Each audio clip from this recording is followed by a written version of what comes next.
Good afternoon and welcome everyone. It is a pleasure to have you all here tonight to celebrate our prize winners. My name is Amy Cordalis. I'm a member of the Yurok tribe, one of the recipients of tonight's award. I also serve the tribe as its general counsel. My family is from the village of Rekwa at the mouth of the Klamath River. We've been there since time immemorial. Over this last week, during Climate Week in the UN, we've heard a lot about how our planet is struggling. But tonight is about solutions. Tonight is about acknowledging indigenous and local communities who are taking action to save the planet now. On behalf of those communities, we invite the world to join us. Join us in developing a sustainable economy that includes nature-based solutions, that values indigenous rights, and that incorporates our traditional knowledge. Join us in recognizing indigenous human rights, land-based rights, and the ability to exercise our own sovereignty. Because a sustainable economy cannot be achieved until indigenous rights are honored and recognized.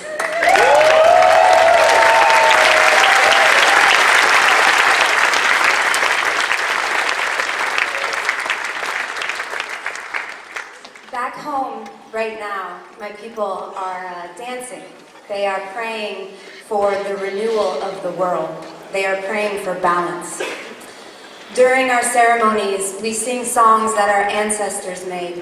We wear dresses and regalia that our ancestors made.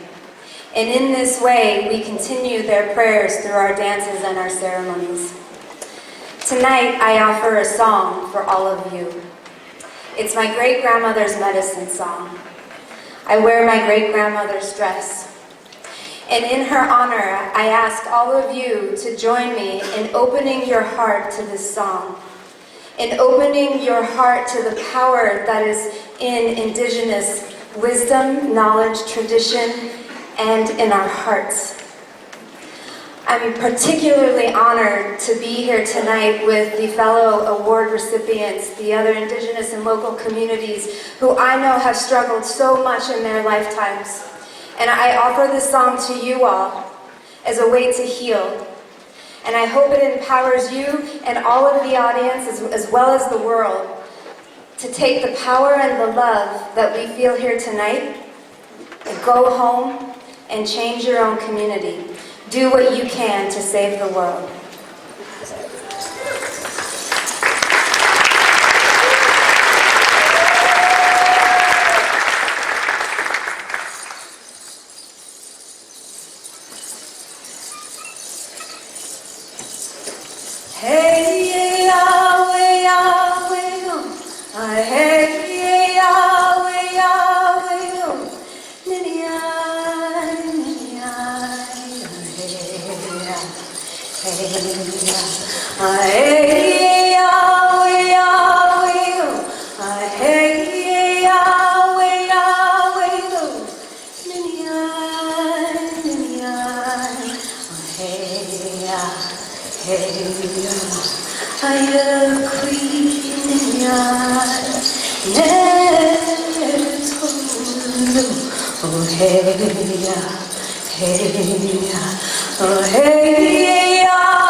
Hello and welcome everybody to the Equator Prize 2019 awards ceremony.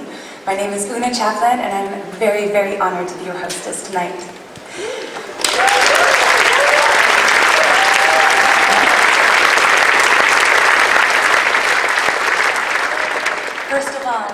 I would like to thank the great, great mystery that brought us all here safely tonight. I would like to honor the fact that we are on Ramapo-Lenape land, and I would like to ask the guardians of all directions to come and show their support here as we celebrate nature and the stewards of nature tonight. I would like to thank the town hall as well for opening up the space for us, and a really, really special thanks to all of our winners who have come so far to be with us here tonight. They've left their lands and their families and their homes, and they've traveled all this way to share their story and their work with us.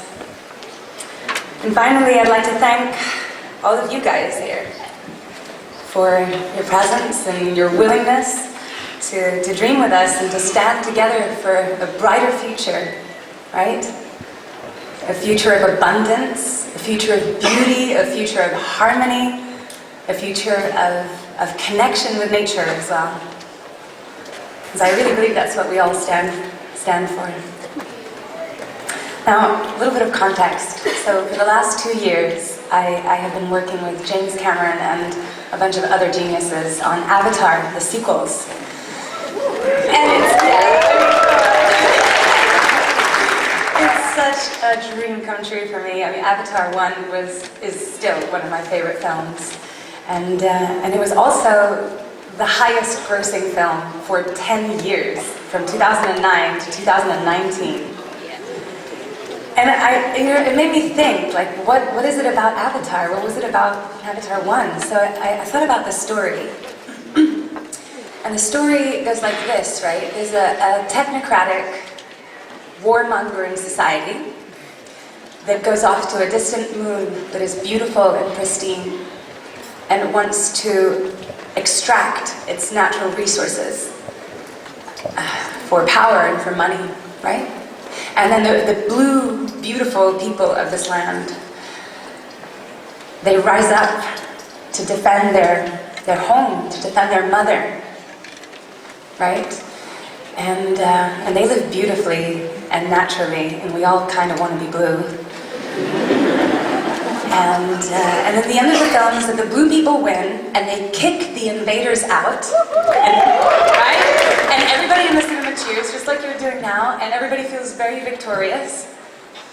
And I actually think that the heart of it, that the real heart of it, is the fact that it's the way that the Na'vi connect to nature, right? The amount of love with which they belong to this natural family, to this goddess, to Ewa, and the way they love each other as well, the way they connect with one another and all living things. And so weirdly, at the same time, or better, for the past 7 years, I've been working and studying with indigenous communities, particularly from the Amazon and from the world over, though. And I'm also part indigenous myself. On my father's side, my ancestry is Mapuche. This is why I greeted you, Mari Mari. This is the greeting in Mapusungun. And after working with 40 indigenous elders from all different, over 40 actually, from all different parts of the world, they all say Avatar was about us. Avatar is our story. So, you know, when I think about the fact that so many millions of people around the world responded to the story of Avatar, and I think the reason they responded is because everybody, you know, we all have this intrinsic memory, right? We all remember that connection, and we all long for it, and we all crave it. And then I hear these wonderful people say, you know, this is our story, and I'm like, this is the thing we have on this planet, and in this room tonight, we have people that connect with nature in this way, that can teach us to remember how to love our land, how to love our creatures, how to love our relatives as well. And the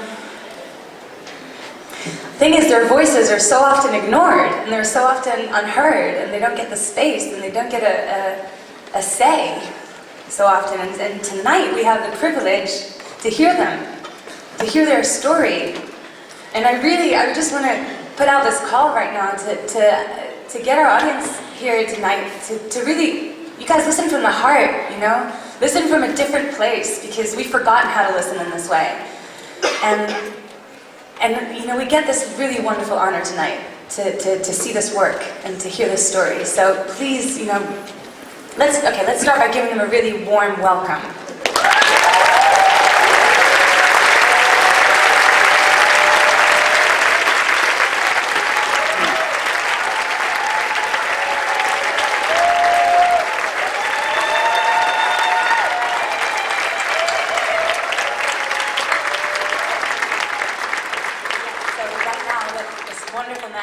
This is the, I'm going to say his title right, the UNDP Administrator, Mr. Achim Steiner, is here to extend this welcome tonight. Thank you, Achim.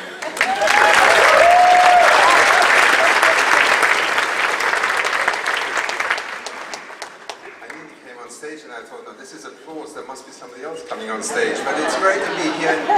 Thank you all for being here this evening. 2019, the Equator Prize, the best moment of the year for those of us who believe that people are inventing solutions to what needs to happen next every day across the planet.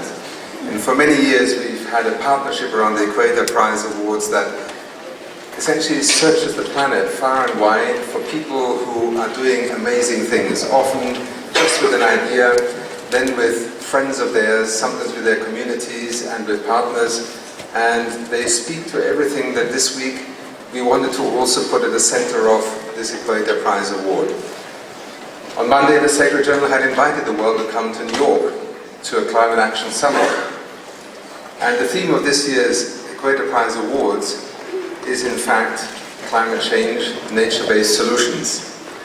We are very proud that we will share with you this evening, once again, 22 extraordinary stories, 22 extraordinary solutions, and 22 reasons to be hopeful. Because, friends, when we have the opportunity to have such an award ceremony, we not only are picking out 22 people from maybe 22 million people who are doing things like this, we also want everybody to walk out of here and not feel that it's hopeless. On the contrary, so many more people are doing so many more extraordinary things, and sometimes it just bears to take a moment to celebrate. Now this evening we have not only the prize winners here, we also have many friends who will be part of announcing them, but we also have a sort of preponderance of Game of Thrones presence, so you will be pleasantly surprised, as you already have been with Wanda just now, and with another wonderful cast member, unfortunately both of them slain in Game of Thrones. So, this is the next episode, and I can only wish them well, because if they do well tonight, then the Emmy Awards are waiting for them. So in that spirit, just to say, it's great to be here with you. I have the privilege right now of leading the United Nations Development Programme, but I've been on this stage here in years past as a guest and a partner also when I worked with UNIT, the United Nations Environment Programme. This is also a tribute to a partnership that involves many, and tonight it is simply my pleasure and my honor to welcome you here, to ask you to celebrate, to walk out of here this evening with a sense that, you know, extraordinary things are possible, sometimes against all odds. Let me just briefly thank particularly Germany and Norway, who have been our partners in enabling us to, every year, make not only the event happen. The event is just a few hours. There is months of work, months of searching, and again, close to 1,000 nominations were received in just under 3 weeks, I think, this year, in 127 countries. Now, if you needed to be encouraged about what is happening out there, this is just a small statistic that should give you a sense of what is going on. To Germany and Norway, but also to Conservation International, the Nature Conservancy, Columbia University, One Earth, and Estée Lauder, our latest partner to join us this year. A big thank you for enabling us to bring not only you here together in New York during this extraordinary week that we call the UN General Assembly Week in the United Nations, where the whole world comes together despite all the differences that define our being together on this planet. You just heard very clearly about them this morning again. But also to say to you, together, we're actually making progress. And in that spirit and in that sense, it is also my great pleasure now to introduce a very dear colleague and friend of mine who has just moved to Nairobi and has become the Executive Director of the United Nations Environment Programme, a remarkable person with a remarkable story and going to do remarkable things leading the United Nations Environment Programme. Please welcome the Executive Director, Inge Andersen. Thank you very much.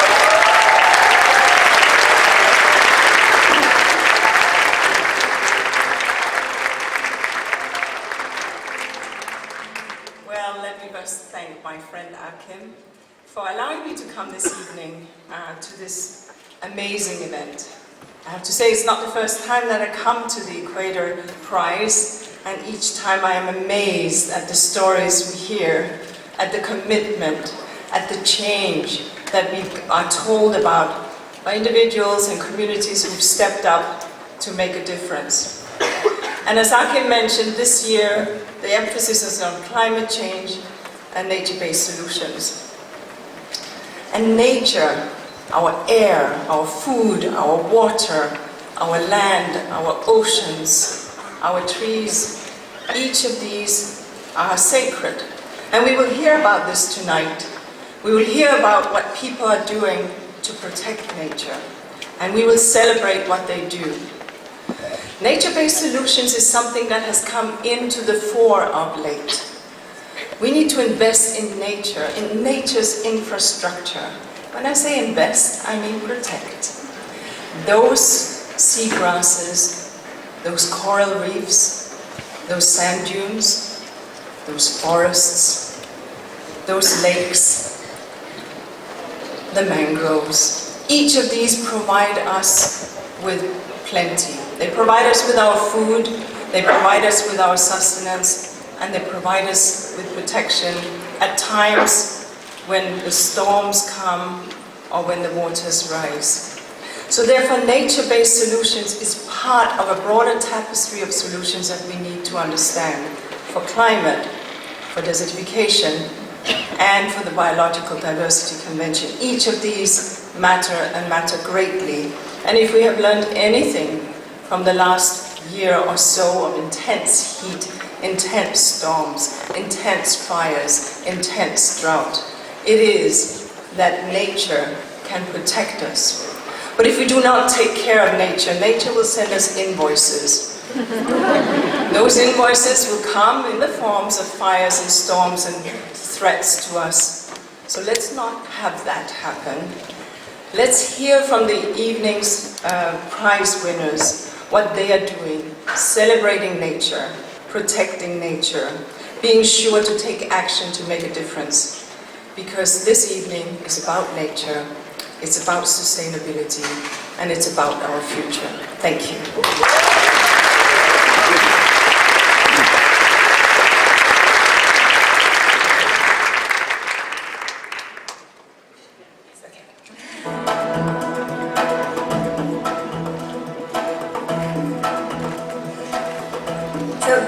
People often think of scientists as people in labs wearing funny coats that turn stuff into numbers, right? But indigenous people have a profound scientific knowledge of the natural systems and the systems of all nature, right? They have this wisdom that is based on direct experience and on relationship. And it's science. And their practices, oh yeah, and it's built on thousands of years of trial and error. That's important, because so often, you know, they're seen as kind of backwards, but they're not. They're living right now, and they have as many thousands of years of trial and error as we do. Sorry, thanks. They just have a different way of going about things. Thank you. So their practices not only protect the earth, but they help life thrive, which is why 82% of all biodiversity is on indigenous land right now.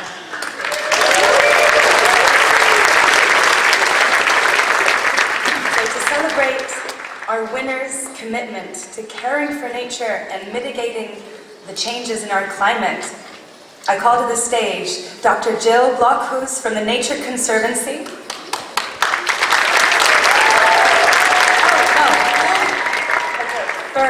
First, sorry guys, thank you, I'm new at this. Firstly, we would like to see this video to know a little bit more about the winners and their work.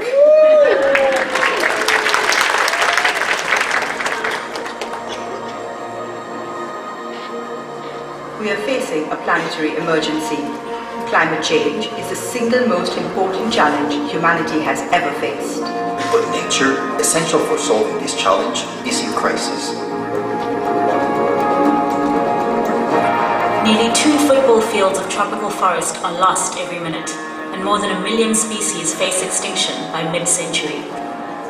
We are at risk of losing both battles, on climate change and on biodiversity loss. Nature can be our biggest ally in solving our climate crisis. By protecting and restoring carbon-rich ecosystems like forests, peatlands and mangroves, and by practicing sustainable agriculture and agroforestry, we can achieve nearly 40% of our climate mitigation targets.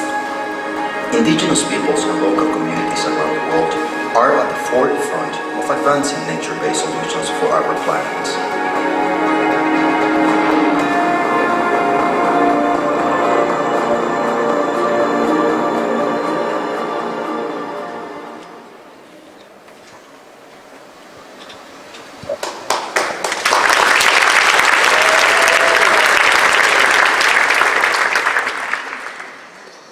Las amenazas o las presiones que tiene la reserva son básicamente el tema de la minería, la tala ilegal.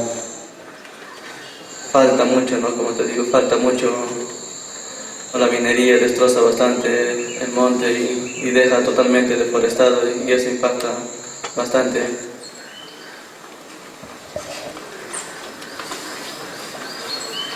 La cogestión lo que hace es conservar. Trabajan en conjunto los vigilantes con los guardaparques para que hagan más fuerza, ¿no? En tema de intervención. Aló, mirador.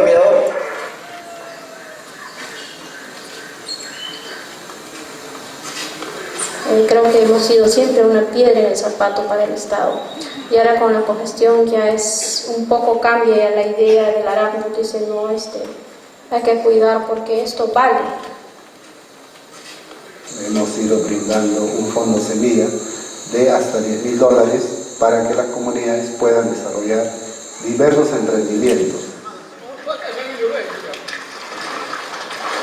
Lo que queremos es reemplazar algunas actividades económicas sostenibles por actividades extractivas. Entonces eso ha hecho de que la reserva muestre hasta ahora el 98,4% de estado de conservación.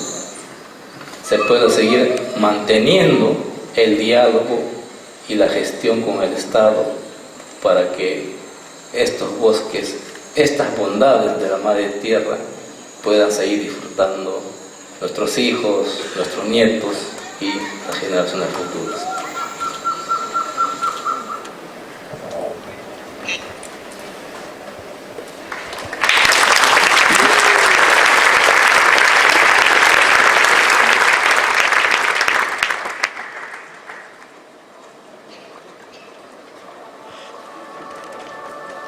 Todos necesitamos aire, todos necesitamos que tengamos agua. Nosotros como pueblo indígena manejamos nuestro territorio y nuestro territorio sirva para todos los países.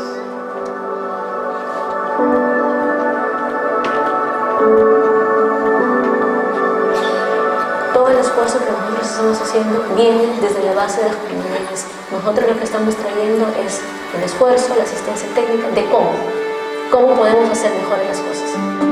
Con las comunidades nos hemos entendido explicándonos por qué hay que trabajar aves, por qué hay que trabajar jacó, por qué hay que trabajar peces y por qué hay que trabajar xiringa, caucho.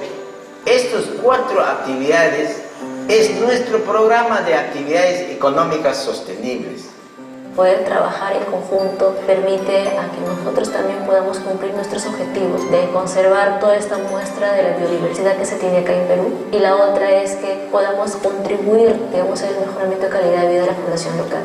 Para nosotros es importante tener alianzas estratégicas, es tener nuestra gente, nuestros amigos, nuestros hermanos, los técnicos, especialistas, para poder hacer trabajo para bien y desarrollo del pueblo indígena Aguamonoanquis.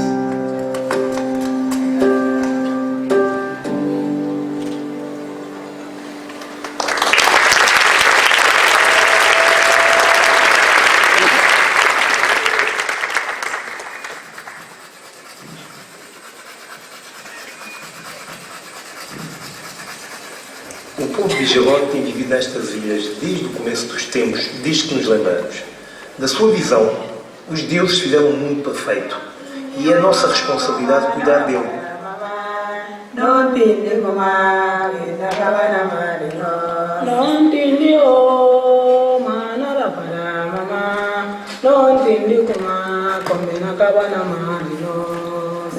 Estrangeiros como invadiram nem na mato, nem na mar.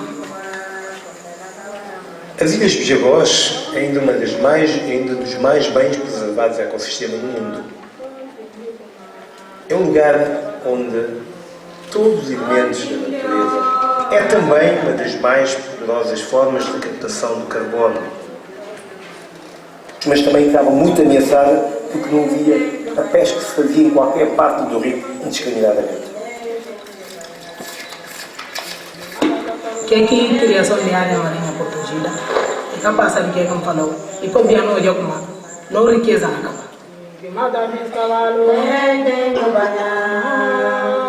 Lá que não riqueza está ali e também lá que não fonte de tudo coisa se bem cama e porque tudo coisa na capa. Quem faz mal malé tem no banhar ano fala com mar ninguém nada faz mal na mar quem faz mal malé tem no banhar quem mata bicho tem no banhar quem mata bicho tem no banhar.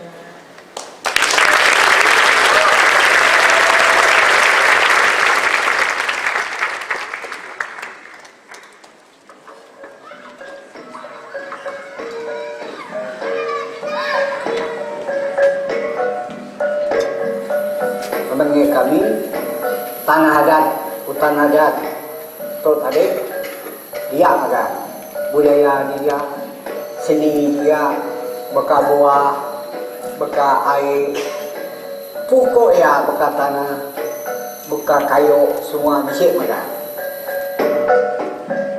Masalah yang dihadapi Sungai Nunti pada saat ini yaitu belum adanya pengakuan dari pemerintah untuk legalitas wilayah adat Sungai Nunti. Kawan kami itu petani pemenua. Kami nak orang nebang kayu di Galugiang. Dan orang Pulau Kiri di Galugiang semua. Kami itu nak nebang kayu ni untuk 1,000 pembangunan 1,000 nadai dijual. Saya bawa anak-anak pergi ke hutan dan kemudian mengenalkan hutan ini tidak boleh kita rusak, kita harus jaga. Menua tu dah jadi media udah semua itu. Ambil kurang semua dalam dunia tu ini. Abah ya buku di undang sekurat.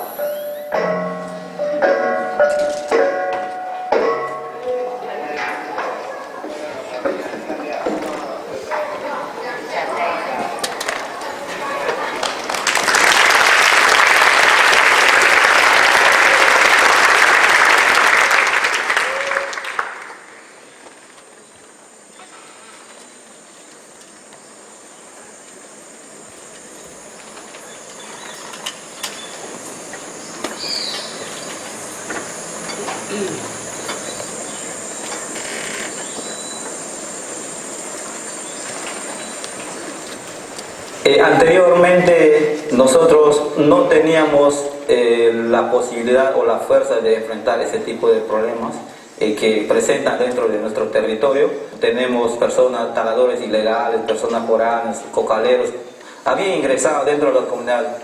Ahora, hoy en día tenemos cero deforestación, ya no ingresan los cocaleros porque hemos combatido las dos comunidades. Para nosotros es una experiencia exitosa. Siempre la comunidad considera las imágenes satelitales, la mapa de sistema de alerta temprano nos enseña en qué parte se está ocurriendo la deforestación. Y nosotros utilizamos el vuelo de dron para poder visualizar y tomar fotos. ¿Para qué? Para poder presentar denuncia ante las autoridades competentes de nuestra región de Ucayali. El apoyo también de parte del Estado, ¿no? Y así hemos podido lograr nuestro objetivo de recuperar nuestros bosques. Cuidamos el territorio, ¿no? Más que todo salvaguardar la diversidad que nosotros cantamos.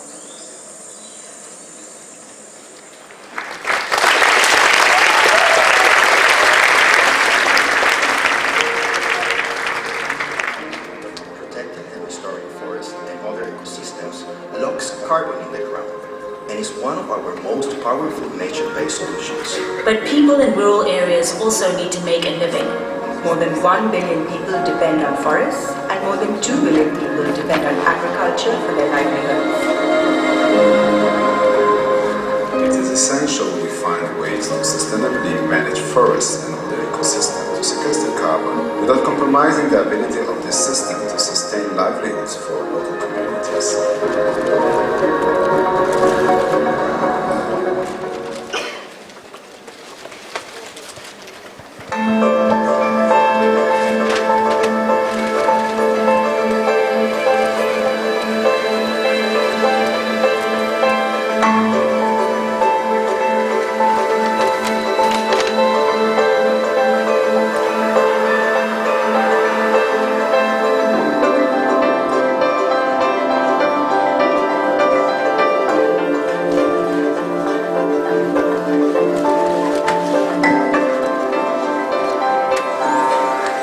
Mudança nossa para cá, fica menos preocupado com a quantia de agrotóxico da lavoura, e agora aqui fica mais animado, deixando as crianças soltas para brincar com a terra, soltas, você fica muito contente de jogar as crianças assim.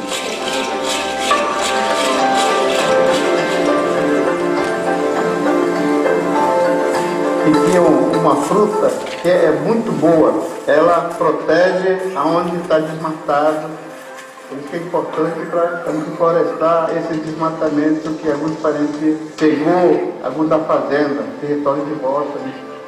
E com o tempo a gente recebeu também com esses projetos de resultado muito bom para nós, que a gente veio trabalhar com óleo de piqui.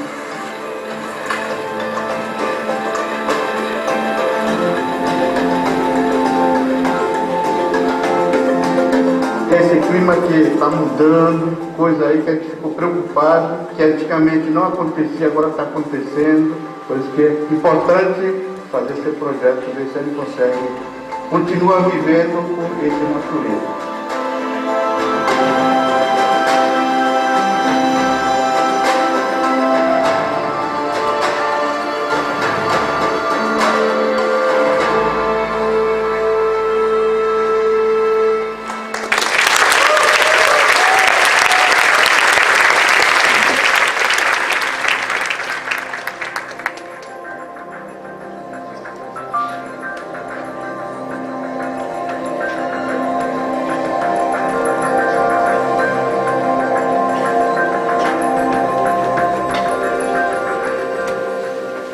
We are trying to look at the major problems that we saw, and that was poverty, unemployment, gender inequality. Also ignorance of the opportunities that were existing. How do we blend the problems that we are facing in the forest, which is a resource, the poverty which exists, and the unemployment?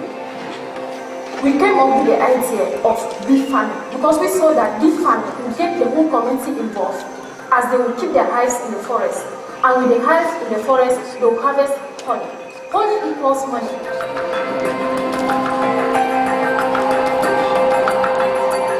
The community saw that it is important to conserve the forest. We have planted about 75,000 trees as of 2018.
تعليم بوجونا بوج مطلب غربان غربات لواجه زاخم دا درخت کاټول مخکې زموږه کېمات نو زموږه سده دا کېمات نو موږ درخت د لرګي قیمت زیاته باله درخت به موږ کاټول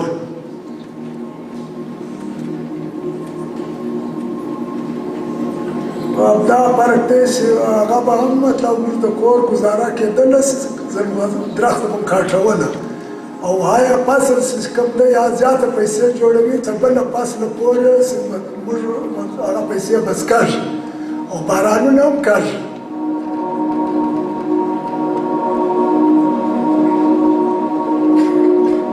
Nutshell of the project is that the community is now realizing the ecological importance of Chalkuza forest. They are aware about the economic, environmental benefit of the forest, and now they are contributing in conservation of Chalkuza forest. That is the most important thing.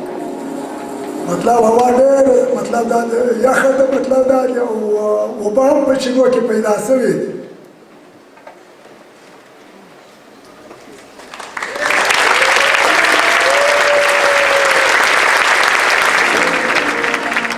Nature-based solutions help us respond to climate change while addressing our biodiversity crisis and securing the livelihoods of billions of people.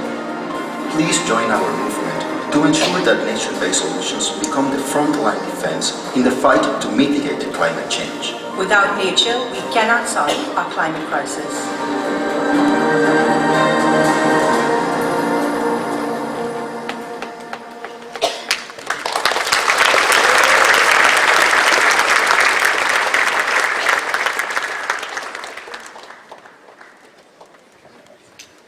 So tonight, we have 4 winners from Peruvian territories.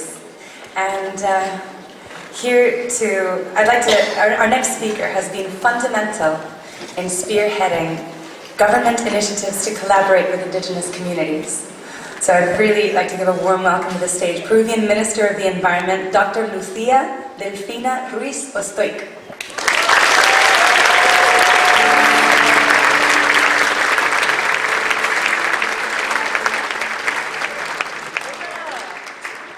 Hi everyone, thanks so much for being here. It's a week of emotion. For me, it's a very emotional week. I was here seeing all this initiative this time.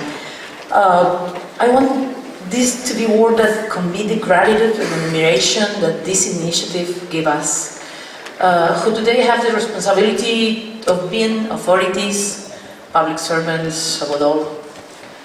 I want this to be a word that inspires us not only to recognize these initiatives, but to do everything possible from the point in which we are to scale them up.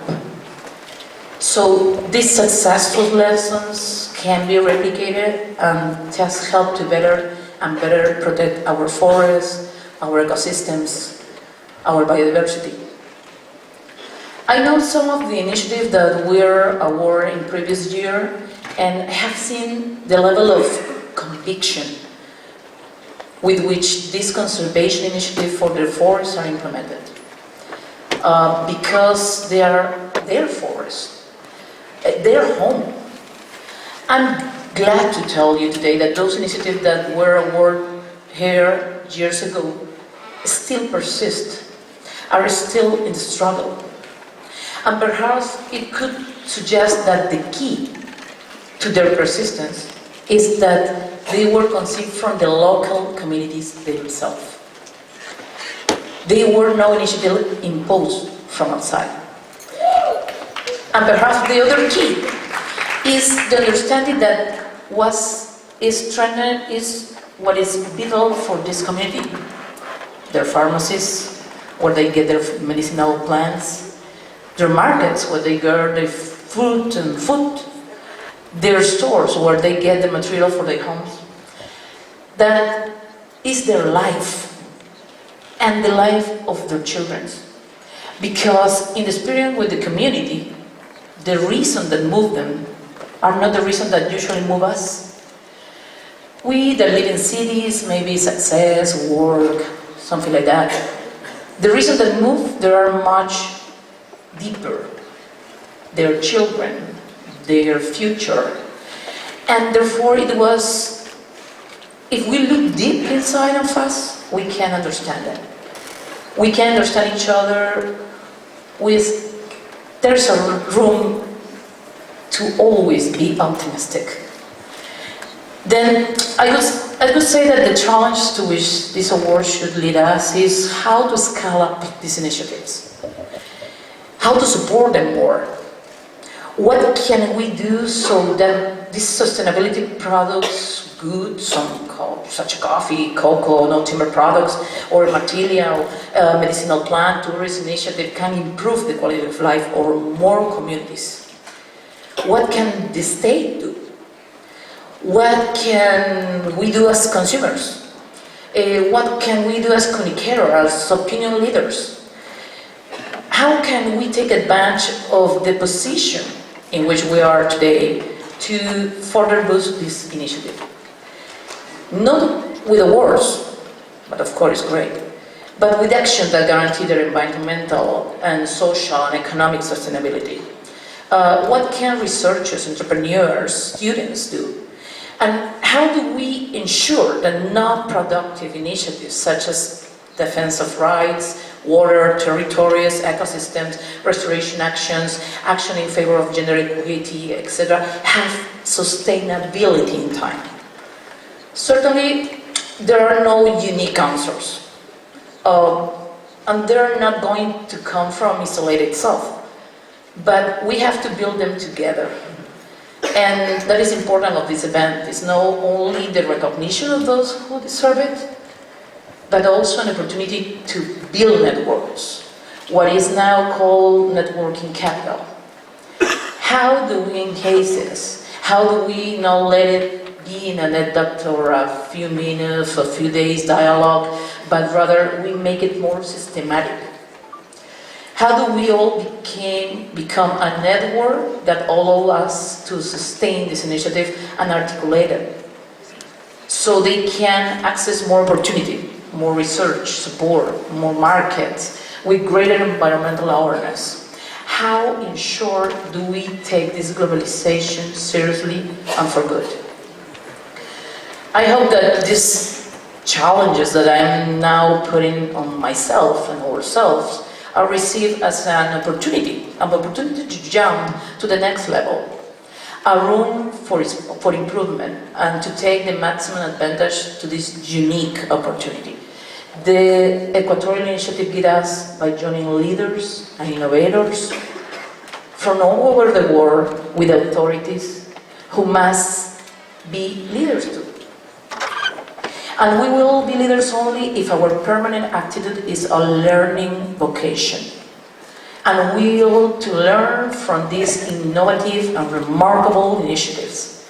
So when we will be back to our daily work as entrepreneurs, consumers, public servants, researchers, or simple citizens, we will at least start generating and boosting the required changes through the public policies we push, or our commercial strategies, our research priorities, or our lifestyles. For this opportunity, thanks to all, to UNDP for keeping for many years these initiatives, to the local community that honor us, sharing their experience, to all of us by committing publicly to be better citizens of our planet every day. Thank to you for this opportunity to me. Thank you.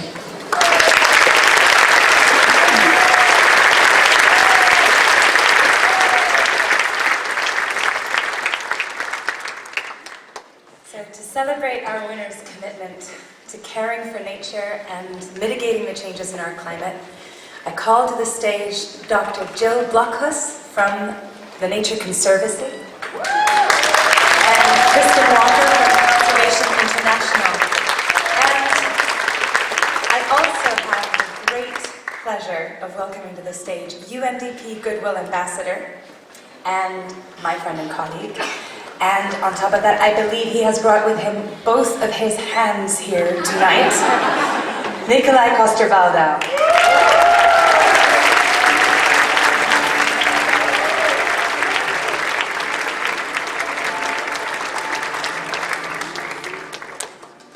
So the winners in mitigation from Peru, managing organization of the administrative contract for the Amatae Renewable Reserve.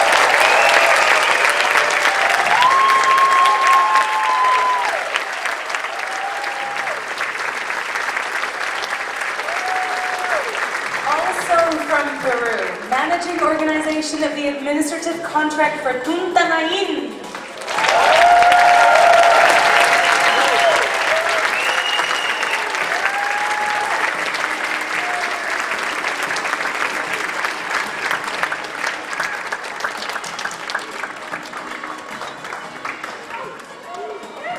From Guinea-Bissau, Management Council of the Europe Islands locally managed marine area.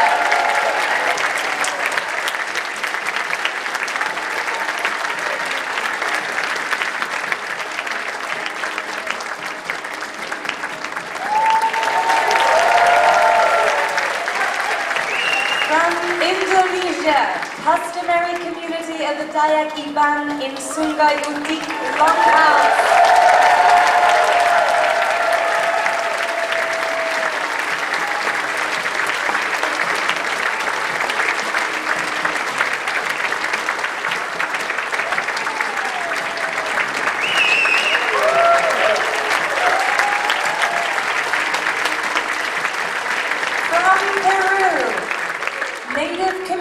Of Nueva Saposoa and Patria Nueva de Mediación Caleta.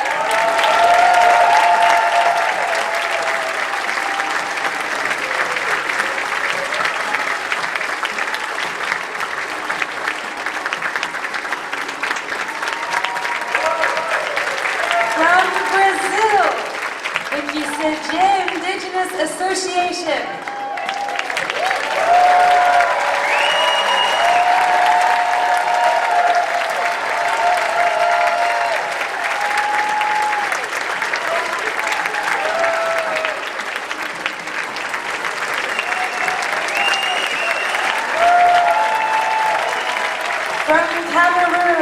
Cameroon Gender and Environment Watch.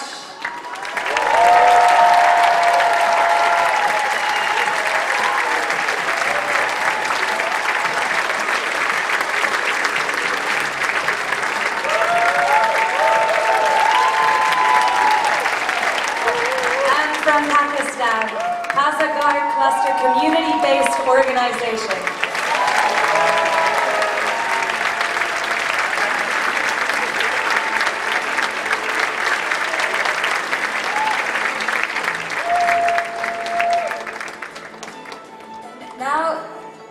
Something about tonight. So each section has designated a speaker to represent them and speak on behalf of everybody tonight. So thank you so much for listening.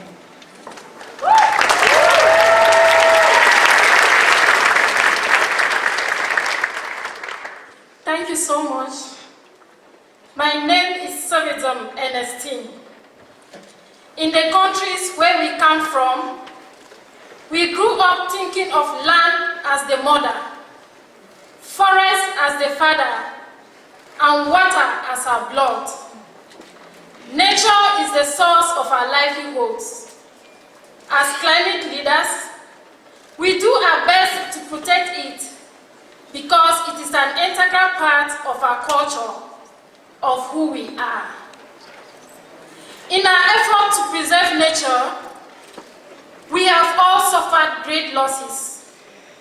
We have seen the sun change, crops disappear, fish die, streams dry out, and the Amazon on fire. These changes keep us awake at night. Everyone on this stage today shares a deep respect for and lives in harmony with nature. I am honored to speak on behalf of this group today and proud of what we have all accomplished.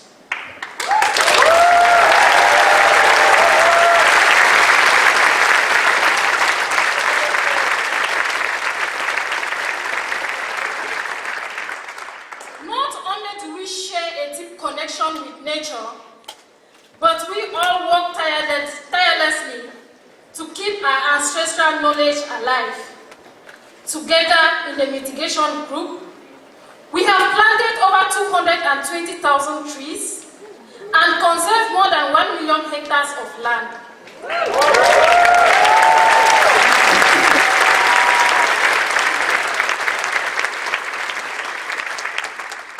We have brought together thousands of indigenous people and local communities and trained them to sustainably manage their forests, conserve their indigenous crops, and lead their own businesses in a way that does not harm the environment. Together, we have made great progress in restoring our carbon-rich ecosystems. We have a long tradition to work together to preserve nature. We call on you, as the world's leaders, as local and international NGOs, as concerned citizens, to help us to scale up our efforts and magnify our impact. We are teaching our children about the devastating consequences of clearing forests and mangroves and unsustainable agriculture. We invite you to do the same, to educate your children so that together we can raise a forest generation. Yeah.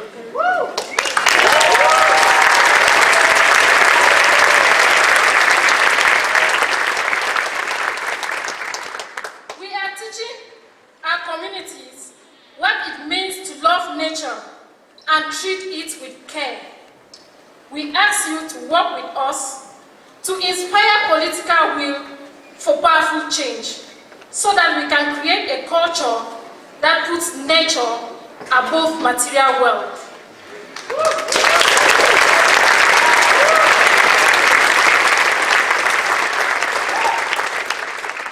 We are working hard to preserve the priceless gifts from the land that we live on, even though we are often not recognized as its rightful owners.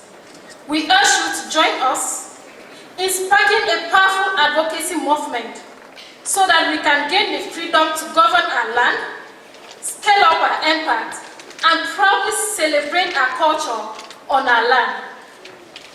You will not be doing this only for us, you will be doing it for the survival of future generations.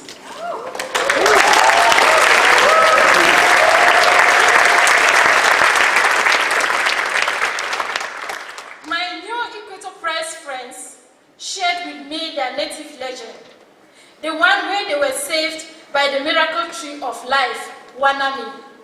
Today, we need a similar miracle to reverse the damage caused by deforestation, illegal logging, extractive economy, exploitation of resources without regard for future generations, and uncontrolled mining activities. However, we cannot afford to, and we will not wait for a miracle. Today, we encourage you to look at nature the way we do. Land as the mother, forest as the father, and water as our blood. The tree of life protected us once, and now it is our turn to protect it. Thank you.